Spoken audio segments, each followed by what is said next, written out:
Hello बच्चों, आइए प्रश्न को देखते हैं। दर्शाइए कि बिंदु ए जिसके अपने पास स्थिति सदिश दे रखा है -2i के प्लस 3j के प्लस 5k के।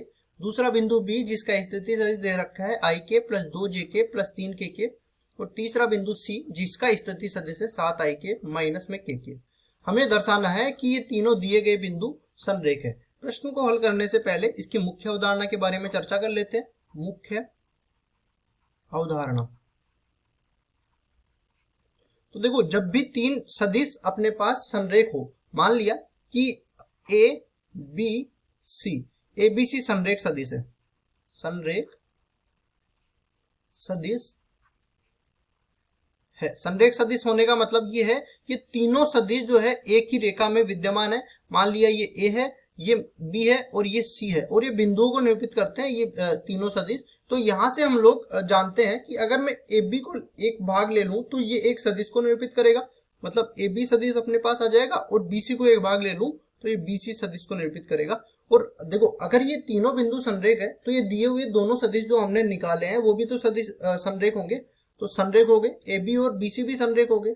और संरेख हो गए तो हम लोग जानते हैं कि इनके बीच का जो कोण है ना वो 0 डिग्री के बराबर हो गया। ठीक है, ये मान के चलते हैं। अब देखो, उसके बाद हम लोग आगे बढ़ते हैं। जब हम लोग ए बी और बी सी का सदिश गुणा करते हैं तो ये बराबर हो जाता है ए बी का परिमाण गुणा में बी सी का परिमाण गुणा में साइन 0 डिग्री, और ये आ जाएगा एन के।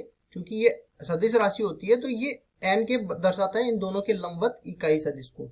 तो इसका परिमाण चाहे कुछ भी हो, लेकिन साइन 0 डिग्री क्या करेगा, इस पूरे को 0 बना देगा और यहाँ पे 0 सदिश आ जाएगा। ठीक है, 0 सदिश आ जाएगा। अब उसके बाद देखो, ये हमें अगर यहां से भी ये तीन बिंदु दे रखे हैं, इनसे हमें 2 सदिश प्राप्त करने हैं। अगर उनका सदिश गुणा करने पर वो 0 सदिश के बराबर हो जाता है तो हम लोग कहेंगे कि ये तीनों दिए गए जो बिंदु है वो संरेख बिंदु है। अब चलते हैं सवाल में।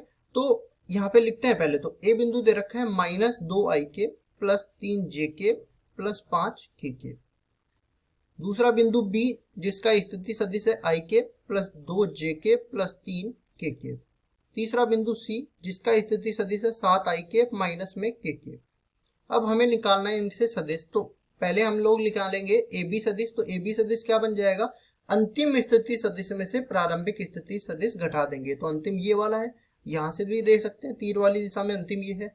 तो ये बन जाएगा i के प्लस 2j के प्लस 3k के, और इसमें से घटा देंगे हम लोग माइनस में -2i के प्लस 3j के प्लस 5k के। तो देखो ये क्या बन जाएगा, ए बी सदिश अपने पास i केप में से ये -2i केप घटेगा तो माइनस माइनस प्लस हो जाएगा, ये बच जाएगा 3i केप। 2j केप में से 3j केप घटेगा तो माइनस का j केप। 3k केप में से 5k केप घटेगा तो माइनस का 2k केप। ये आ गया ए बी सदिश। अब हम लोग निकाल लेते हैं इसी तरह बी सी सदिश। तो बी सी सदिश अपने पास वही करेंगे, अंतिम स्थिति सदिश में से प्रारंभिक स्थिति सदिश घटा देंगे। तो सी का क्या है, 7i cap minus k cap, 7i cap minus में k केप, और इसमें से हम लोग घटा देंगे बी का स्थिति सदिश 1 2 3। तो ये घटाएंगे i cap plus 2j cap plus 3k cap. अब देखो यहाँ से बी सी सदिश क्या मिल जाएगा, 7i केप में से i केप घटेगा 6i केप, 0j केप में से 2j केप घटेगा माइनस का 2j cap, minus k cap में से 3k केप घटेगा तो माइनस का 4k केप। ए बी सदिश आ गया, बी सी सदिश आ गया। यहाँ पे ए बी सदिश को भी लिख लेते हैं जो आया है हमारे पास। ये क्या है, 3i cap minus j cap minus 2k cap, 3i cap minus j cap minus 2k cap. अब हमने कहा था अगर इन दोनों का सदिश गुणा करने पर हमें मिल जाता है 0 सदिश के बराबर, तो हम लोग कहेंगे कि ये दोनों दिए हुए सदिश संरेख होंगे या तीनों बिंदु संरेख होंगे। तो सदिश गुणा कैसे करते हैं, सारणिक विधि से। i cap j cap k cap यहाँ पे आ जाएगा। दूसरी पंक्ति इनका पहला जो सदिश आएगा उसके तिक अनुपात आ जाएंगे, तो ये आ जाएगा 3 -1 -2। तीसरी पंक्ति इसके दिक अनुपातों से बनेगी 6 -2 -4। इसका सारणिक लेंगे तो ये प्लस माइनस प्लस चिन्ह यहाँ पे आ जाएगा, क्योंकि हम जानते हैं कि किसी भी पंक्ति या किसी भी स्तंभ के सापेक्ष हम लोग प्रसार करते हैं सारणिक का, तो उसकी पंक्ति या स्तंभ के अवयव को उसके संगत सेकंडों से गुणा कर देते हैं। तो संगत सेकंडों से गुणा करना अर्थात उसके संगत उपसारणिकों से गुणा कर दिया चिन्ह परिवर्तित करके।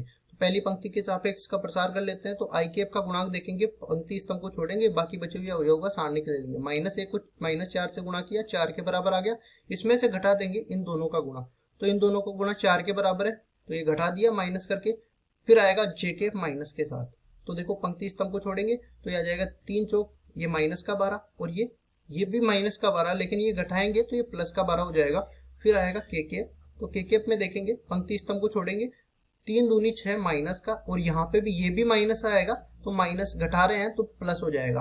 अब ये किसके बराबर है, ये ए बी और बी सी के सदिश गुणा के बराबर है। अब यहाँ पे देख सकते हो ये भी 0 हो गया, ये भी 0 हो गया और ये भी 0 हो गया, तीनों पद अपने पास 0 हो गए। मतलब हम लोग कह सकते हैं कि ए बी सदिश और बी सी सदिश, इसका सदिश गुणा 0 सदिश के बराबर है। इसका मतलब यह है कि ए बी व बी सी संरेख होंगे, संरेख सदिश होंगे। अगर ये संरेख सदिश हुए तो हम लोग जानते हैं कि ए बी व सी संरेख बिंदु होंगे, संरेख बिंदु होंगे। ये हमने सिद्ध करके बता दिया, क्योंकि सदिश गुणा 0 के बराबर आ गया, और हमें यही यहाँ पे दर्शाना था कि दिए हुए तीनों बिंदु संरेख है, तो ये अपना उत्तर हो जाएगा। आशा करता हूँ ये सवाल आपको समझ में आया होगा। धन्यवाद।